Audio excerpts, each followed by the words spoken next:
नमस्कार दोस्तों। आज मैं जो दिल्ली सरकार में जो माननीय सर्वोच्च न्यायालय का जो निर्णय आया था 11 मई 2023 को कि लॉ एंड ऑर्डर, भूमि और पुलिस को छोड़ करके सारी जो शक्तियां जो सिविल सर्वेंट की पोस्टिंग की हो चाहे ट्रांसफ़र की हो वो दिल्ली सरकार के अंतर्गत आएगा। लेकिन वर्तमान सरकार मोदी जी जिसका जो नेतृत्व कर रहे हैं 16 मई 2023 को अध्यादेश ला करके इस आदेश को रद्द किया और राष्ट्रीय राजधानी क्षेत्र सिविल सेवा प्राधिकरण का गठन किया, जिसकी अध्यक्षता मुख्यमंत्री करेंगे और सदस्य के रूप में मुख्य न्यायाधीश और गृह सचिव को शामिल किया गया। लेकिन अंतिम निर्णय जो हो वो लेफ्टिनेंट गवर्नर लेंगे।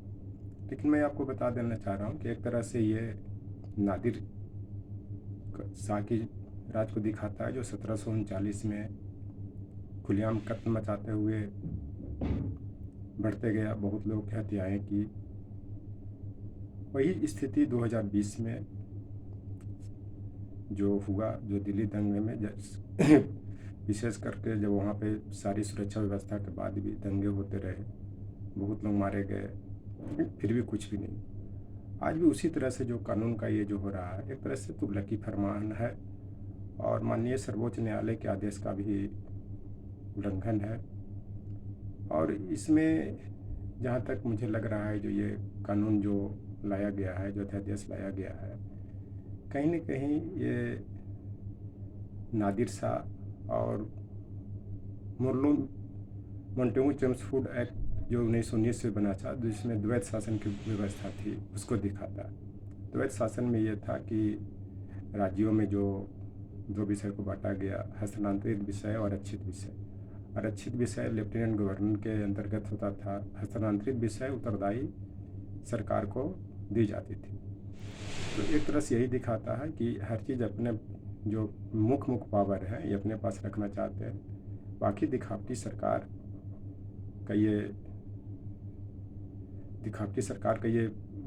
का गठन कर रहे हैं, करवा भी रहे हैं। उसी तरह से ब्रिटिश काल में लेकर के स्वतंत्रता आंदोलन या राष्ट्रीय आंदोलन का बहुत बड़े पैमाने पर या व्यापक पैमाने पर जोर शोर से चला, जो महात्मा गांधी ने चलाया था। यही सब कमियों के कारण, ब्रिटिश सरकार के तानाशाही के कारण।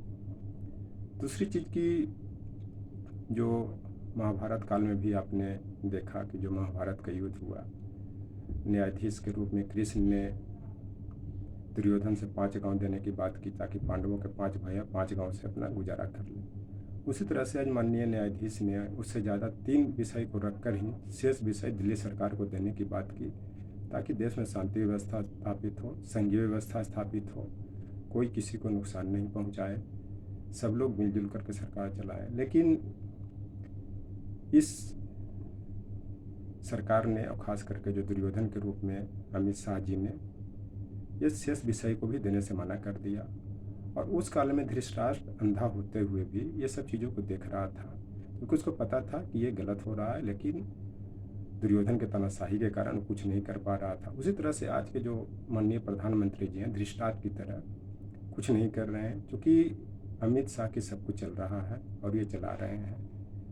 तो महाभारत काल में भी एक चीज़ कहा गया था कि जहाँ से छल शुरू होता है वहीं से महाभारत शुरू होता है। और ये देश में महाभारत शुरू हो चुका है, और ये महाभारत युद्ध के रूप में नहीं होगा, ये संसद में होगा, जहाँ पे जो अभी जुलाई में सत्र शुरू होने वाला है। राज्यसभा में सत्तारूढ़ दल की बहुमत नहीं है, वहाँ पे विपक्षी पार्टियाँ हैं, इस लाए हुए अध्यादेश का विरोध करेंगे और वहीं पे ये रद्द होगा।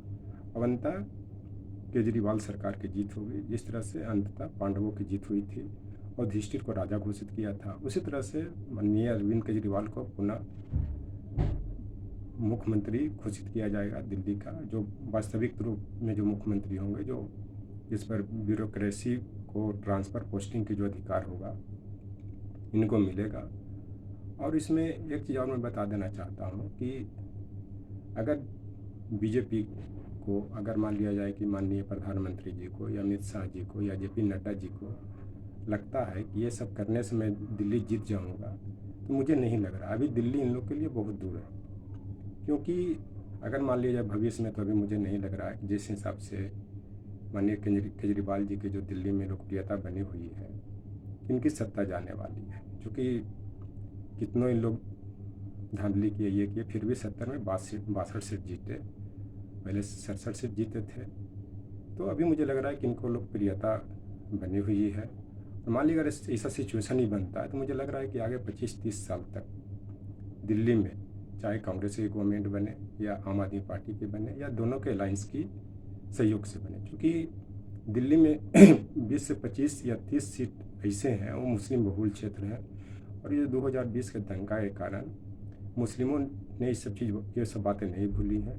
कहीं ना कहीं ये तो या आम आदमी पार्टी को वोट देंगे या कांग्रेस को देंगे। दूसरी चीज़ कि दिल्ली में मात्र 70 विधानसभा हैं, और 70 विधानसभा में अगर 25-30 सीट किसी भी कम्युनिटी या किसी जाति की डोमिनेट करने की बात आती है, तो ज़्यादा संभावना रहता है कि उसकी सरकार बनेगी, और ये धर्मनिरपेक्ष जो भी पार्टियाँ ये दोनों हैं वो बनेंगी। मान लिया जाए कि अगर 200 से 300 सीटें होती, तो उसमें 70-80 सीटें मायने नहीं रखती। दूसरी चीज़ की अगर मान लिया जाए कि अगर लोग समझाने से अगर समझ जाते हैं, जैसे विपक्ष के लोग बता रहे हैं कि गलत है, ये लोकतंत्र की हत्या है, संसद की हत्या है, तो अगर महाभारत काल में भी अगर न्यायाधीश के रूप में कृष्ण के समझाने से अगर दुर्योधन समझ जाता, तो महाभारत युद्ध नहीं होता। इसीलिए कहा गया है कि अगर बुरे लोग समझाने से समझ जाते, तो मुरली बजाने वाले महाभारत युद्ध नहीं होने देते। मुरली बजाने वाले का मतलब यहाँ पे कृष्ण से। इस कारण ये जो दिल्ली की जो सरकार है, वो केजरीवाल सरकार के ही अंतर्गत रहेगी, और रहना भी चाहिए, चूँकि डेमोक्रेसी है। माननीय सर्वोच्च न्यायालय या मुख्य न्यायाधीश जो DY चंद्रचूड़ का निर्णय आया, वो कृष्ण के रूप में आया कि लोकतंत्र है, लोकतंत्र के में कुछ तो शक्तियाँ जो निर्वाचित सरकार है उनके पास होना चाहिए, और 5 न्यायाधीशों का जजमेंट आया, और ये जजमेंट सही रहा। चूँकि इस समय में परिवर्तन के साथ साथ दिल्ली का भी शासन व्यवस्था बदलते गया। चूँकि 1956 में भी इसको पहले मंत्रिपरिषद इस तरह के कुछ प्रावधान किए गए थे, लेकिन वो 60 के दशक में समाप्त कर दिया गया। लेकिन पुनः ऐसा कमी नज़र आने लगा कि अगर मान लिया जाए कि केंद्र में किसी की सरकार होती है, राज्य में किसी की दिल्ली में किसी की सरकार होती है, तो डेवलपमेंट पर बुरा असर पड़ता है, बहुत तरह की समस्याएं आती हैं। इसी कारण फिर वहाँ पे 1991 में 239A धारा स्थापित करके उन्होंने इस तरह का प्रावधान किया कि मंत्रिपरिषद की गठन हो, उसका एक मुख्यमंत्री होगा जो विकासीय कार्यों को देखेगा, और 3 जो विषय थे, कानून व्यवस्था, भूमि और पुलिस, वो केंद्र सरकार को दे गई। चूँकि राजधानी भी है और विश्व के बहुत से देशों से या जो भी देश हैं उनके प्रतिनिधि के साथ साथ राष्ट्रपति प्रधानमंत्री आते हैं। इस चलते लॉ एंड ऑर्डर मेंटेन करने के लिए या हर तरह के निर्णय लेने के लिए जो 3 मुख्य चीज़ें होती हैं, उन पर नियंत्रण केंद्र सरकार को दिया गया। और किसी भी लोकतंत्र को स्थापित करने में या उसको सुचारू रूप से चलाने में ये 3 विषयों का महत्वपूर्ण स्थान होता है। इस महत्वपूर्ण स्थान को अपने पास रख करके इसको यहाँ पे लागू किया गया, और ख़ास करके कमिश्नरी व्यवस्था, पुलिस कमिश्नरी व्यवस्था लागू की गई। यहाँ पे मजिस्ट्रेट जो IAS अधिकारी रहते हैं उसको मजिस्ट्रेट का पावर नहीं दिया गया, क्योंकि मजिस्ट्रेट के पावर देने से क्राइम भी बढ़ते हैं, और एक निर्णय पुलिस प्रशासनिक अधिकारी को मजिस्ट्रेट से लेना पड़ता है। इस सब को देख करके यहाँ पे से इस सब चीज़ को व्यवस्था को हटाई गई।